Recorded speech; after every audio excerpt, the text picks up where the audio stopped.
देश की जो सामूहिक इच्छा थी और एक जिसको हम कहें भारत का मन जो था, उसको आज शाम प्रधानमंत्री ने दोपहर बाद जब वो 15 राज्यों के मुख्यमंत्रियों के साथ संवाद करने जा रहे थे, तब उन्होंने जो आरंभिक उद्बोधन में बात कही, उसमें उन्होंने भारत के मन को आवाज दी है, स्वर दिया है। यही देश चाहता है। भारत युद्धकामी देश नहीं रहा, लेकिन भारत भीरू भी नहीं है। भारत अपनी भूमि के विस्तार के लिए दूसरों पर आक्रमण नहीं करता, लेकिन भारत अपने जमीन की रक्षा करना जानता है। किसी भी शक्ति को, महाशक्ति को यह गलतफहमी नहीं रहे, यह संदेह या भ्रम नहीं रहे। यही देश चाहता था कि यह सर्वोच्च स्तर पर रेखांकित होना चाहिए।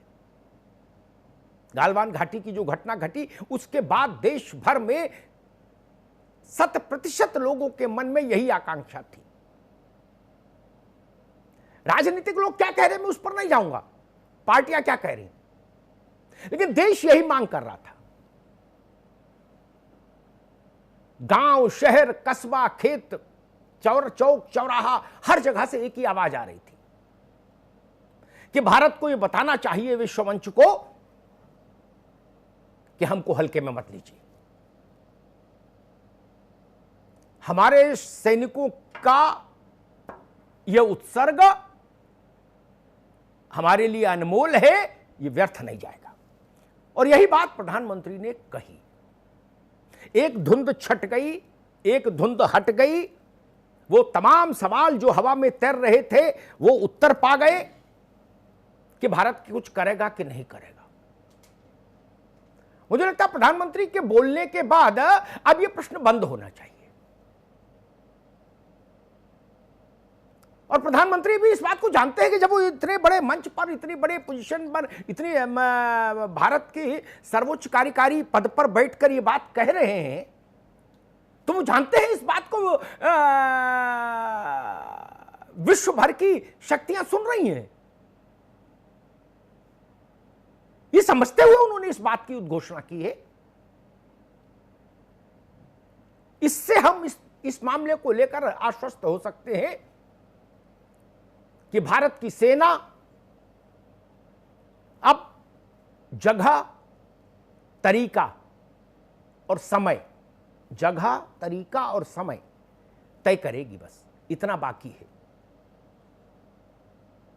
और बहुत जल्दी आपको हो सकता है किसी दिन सुबह जब आप अचानक अपना टीवी सेट खोलें तो आपको भारतीय सेना के शौर्य की झलकियां दिखने लगे।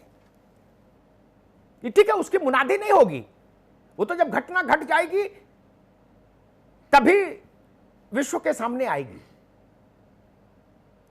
लेकिन अब एक प्रश्न और भी उठता है। एक लड़ाई सीमा पर सैनिकों के सम्मान की लड़ाई, दूसरी लड़ाई भारत के अर्थ जगत में चीन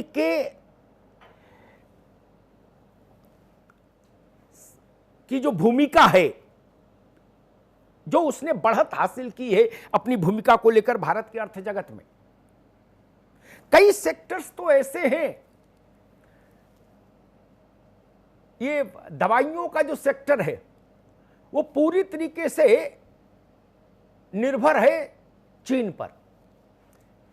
इलेक्ट्रॉनिक गुड्स का सेक्टर पूरी तरीके से लगभग चीन पर निर्भर हो गया। टेक्सटाइल का सेक्टर बड़ी सीमा तक निर्भर है।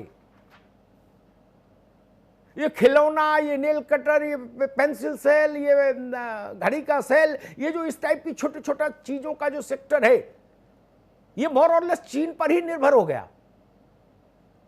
एक ये लड़ाई है, इससे भी हमको मुक्त कराना है देश को। और तीसरी लड़ाई जो मैं देख रहा हूं वो ये, भारत में चीनी पूंजी निवेश, वो भी एक बड़ी लड़ाई है। चीनी कंपनियों को कारोबार यहां ठेका और सरकारी वो भी,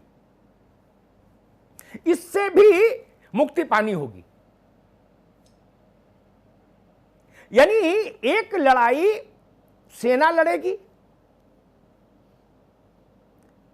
और एक लड़ाई भारत सरकार के और जनता के सामूहिक सहयोग से लड़ी जाएगी। सरकार को ऐसे रास्ते तलाशने होंगे कि भारतीय उद्यमियों को कुछ समय के लिए टैक्स में छूट देके या कुछ इंसेंटिव देके हम उस स्तर पर ले जाके खड़ा करें जहां पर चीन के उत्पाद की जरूरत नहीं पड़े, क्योंकि कॉम्पिटिटिव वर्ल्ड है।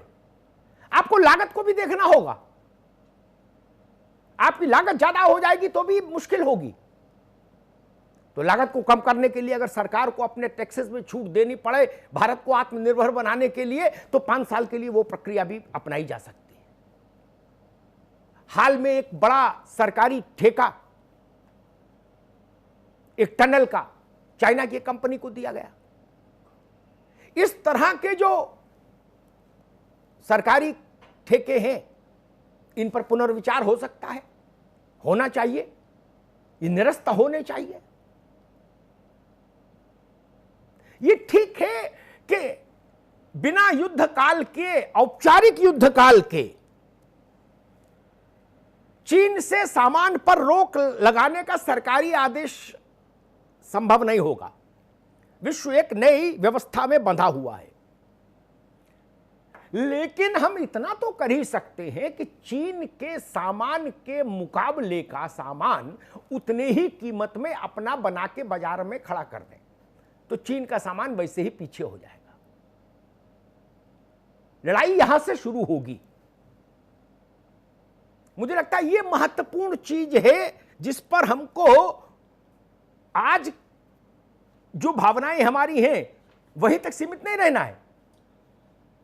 चीन को अगर स्थायी रूप से सबक सिखाना है, ड्रैगन का डंक तोड़ना है, तो आर्थिक तौर पर काम करना होगा।